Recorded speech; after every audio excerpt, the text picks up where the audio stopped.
வணக்கம் நண்பர்களே. கண்ணை மூடி திறக்கிற நொடியில் பல வருஷம் ஓடி போயிருக்கும். உங்களை பற்றி பேச யாருக்கும் எதுவுமே இருக்காது. என்னைக்காவது ஒரு நாள் வீட்டில் பழைய ஃபோட்டோவெல்லாம் எடுத்து பார்க்கும்போது உங்கள் வாரிசுங்களில் யாரோ ஒருத்தர் உங்களை நினைவுபடுத்தி பார்க்கறதுக்கான வாய்ப்பு இருக்குது. உங்கள் ஊரில் நீங்கள் நெருங்கி பழகின ஆயிரம் பேரில் யாரோ ஒருத்தர் மட்டும் நீங்கள் இருந்ததாகவும் நீங்கள் செஞ்ச நல்லது கெட்டது பற்றி யாருக்காவது எடுத்து சொல்லக்கூடிய வாய்ப்பு இருக்குது. சரி, இப்படி வச்சுப்போம். ஒரு பெரிய ஆலமரத்தோட இலை ஒன்று வாடி போய் மரத்துலேருந்து கீழே விழுது. இதுக்கு நம்ம எதாவது வருத்தப்படுவோமா? கண்டிப்பாக இல்லைல்ல. அதே மாதிரி தான் நீங்கள் வாழ்ந்து மறைஞ்சதுக்கும் இந்த ஆலமர இலை விழுந்ததுக்கும் எல்லளவோட வித்தியாசம் இல்லாதது போல் எல்லாமே ரொம்ப சுலபமாக ரொம்ப வேகமாக எந்த சலனமுமே இல்லாமல் சீக்கிரம் நடந்திருக்கும். எப்பவும் போல் மழை பெய்யும், தேர்தல் வரும், பஸ்ஸில் வழக்கம் போல் கூட்டம் இருக்கும், ஏதோ ஒரு நடிகை திருமணம் ஆகும், ஊரில் திருவிழா வரும், கிரிக்கெட் மேட்ச் நடக்கும், செடி மரம் கொடின்னு எல்லாமே பூக்கும். அவ்வளோ ஏன் உங்கள் வீட்டில் இருக்கிற செல்ல பூனை அடுத்த குட்டியே போடும். நீங்களே வியந்து போகிற வேகத்தில் எல்லாரும் அவ்வளோ சாதாரணமாக உங்களை மறந்துடுவாங்க.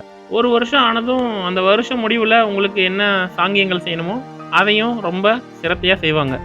ஒருவேளை மறுபிறவி உண்மையாக இருந்தால், அப்படி இருந்தால் நீங்கள் வேறு எங்கேயோ வேறு யாராவோ வாழ்ந்துட்டுருப்பீங்க. மற்றபடி நீங்கள் எதுவுமே இல்லாமல் போய் பல வருஷம் ஆயிருக்கும்.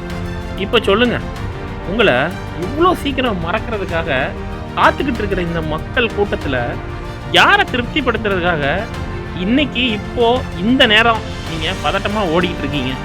யோசிச்சு பாருங்கள் நண்பர்களே. இது உங்களோட வாழ்க்கை. யாரையும் நீங்கள் திருப்திப்படுத்த தேவையே இல்லை. யாரும் உங்களை திருப்திப்படுத்த போகிறதும் இல்லை. வாழ்ந்து பார்ப்போமே, நமக்காக நம்ம வாழ்ந்து பார்ப்போமே. தெளிவாக புரிஞ்சிருக்குன்னு நினைக்கிறேன்.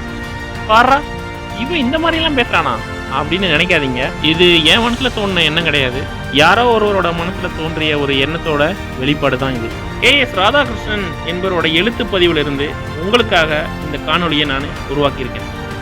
நன்றி நண்பர்களே. மேலும் இதே மாதிரியான பல வீடியோக்களை பார்க்க நம்ம சேனலை மறக்காம சப்ஸ்கிரைப் பண்ணிக்கோங்க. இந்த வீடியோ உங்களுக்கு பிடிச்சிருந்தா லைக் பண்ணுங்க, மறக்காம உங்க ஃப்ரெண்ட்ஸுக்கு ஷேர் பண்ணுங்க, கூடவே கமெண்ட் பாக்ஸில் உங்க கருத்துக்களை பதிவு செய்யுங்க. தெரிந்ததை பகிர்வோம். நன்றி, வணக்கம்.